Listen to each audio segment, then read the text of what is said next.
reversal of that. Today, every single verse that I rap is gonna have 0 personal attacks.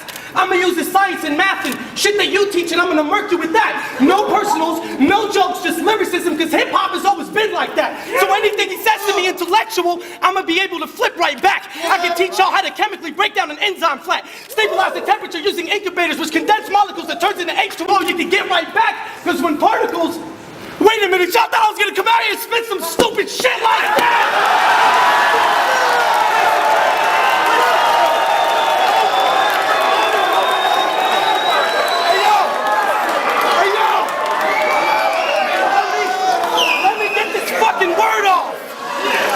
Fucking faggot brought all of his homies with him. He hasn't even got his verse off, and this little fucking homo already got his shirt off. You wanna shit the bell, you get killed, and sit the bell, you fucking pussy. You probably paint your pinky nails and chill with him at Chippendales. Welcome to hell, Jermaine, the wrath is coming. This is the part of the rap you get your ass confronted, then I catch you in the back end, relaxed and blunted, and set the place on fire till it feels like you're sitting inside of the dragon's stomach. You cats don't want it. You get castrated and hacked to nuggets. I make chicken strips out of your loved ones. That's what I call a family bucket. I'm like KFC. I'm like KFC when I pull the axe out. You get slashed and gutted so fast, even the king of the dot staff when he panoramic camera coverage just to capture the angle of the blood back from the other side of the room when I drag you from it. Fucking yelling over my shit like they always do.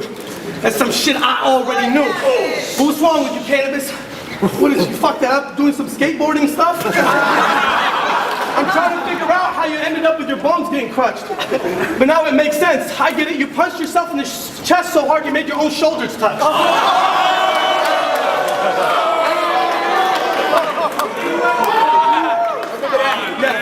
Grace fell a long way from the praise that he's gotten to being strayed, misplaced, and forgotten. Nowadays, from place to place, he be hopping, but he never feels safe. No matter where he's at, from all the names he be dropping, and he keeps dropping names even after all the pain that it cost him. He stays taking losses. LL Cool J basically stomped him. The same happened with Slim Shady, even though you initiated the problem. So it's safe to say after today, this will be the nail in his coffin.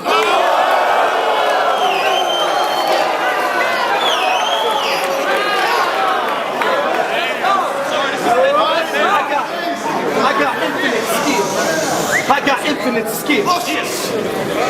Even if you took millions and millions of pills like the kid from the film Limitless, you still couldn't think of shit that's this ill. Ill, ridiculous, chill.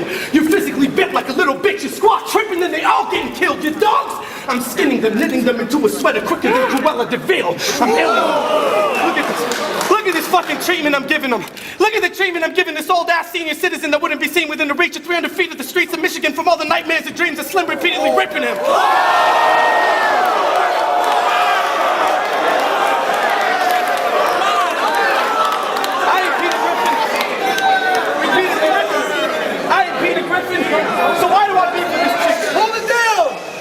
Peter Griffin, so why do I beef with this chicken? Jabbing and kicking repeatedly till he bleeds from his ribs and then falls asleep in the concrete in the same fetal position he was left him in ever since Eminem beat his career in submission and didn't let him spit again. Blackballed and restricted him, blocked him from his mission or any other business attempt. So technically Slim ended up stiffing him harder than he did to Kim ever since the last time the bitch attempted taking half of his shit from him.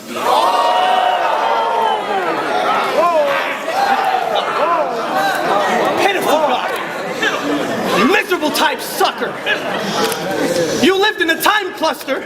Well, it was easy for getting by because most of the industry lines were missing those intricate rhyme structures. So your lyrics to them were like mind fuckers. But as the internet lines buffered, you realize it's harder to keep up with these little guys because it's like a million times tougher. I mean, looking at him, I feel like the universe just wants to witness this guy suffer because he's going through hell and LL's out in some ridiculous price suburb. He probably lives with a white butler who every night is hired to fix him a nice supper. He literally drives like 65 Hummers and each one of them is specifically a different type of color.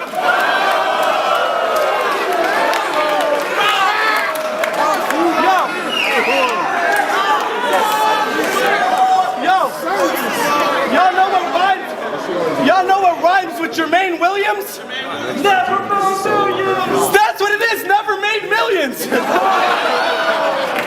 That dude, I don't know who he is, but he's straight brilliant.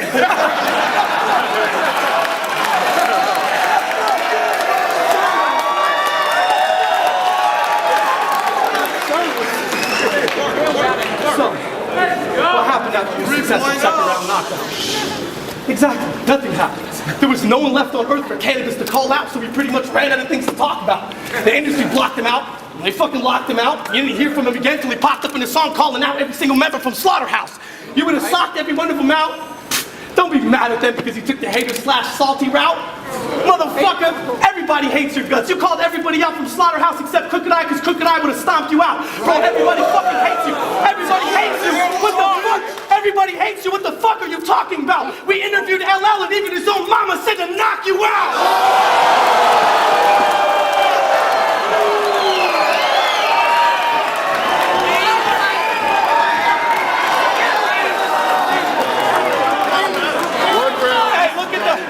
Look at the bright side. Look at the bright side. Look at the bright side. You're like a certified author now. You can write a novel on what being blackballed is all about. It's probably all them call-outs and them blogs or why he had a falling out. It's like being inside of a pool hall watching his ass fall because he got 8 blackballed and then they chalked him out. What the fuck are you talking about? What? We all miss that cannabis that used to attack that first wave, snapping burst like an animal that's trapped in a dirt cage. Nowadays, you uninspired and I can see the cracks in the wordplay. When you're saying, oh, I kept it true to hip-hop, blah, blah, blah, blah, that's what the hurt say. You took your ball home and went home because things in the industry weren't happening your way. You wanted to become famous too. You and LL was supposed to collab on the first take, but he body-bagged you off the track in the worst way. Then you came back and you said it wasn't about the fame, it's about being heard and there's a purpose to every actual verse made, but that's the impact that accurate words make, because if it was truly about the love for the art and the lab is your workplace, then you would have never wanted to be on a track like that in the first place. Fuck out of here.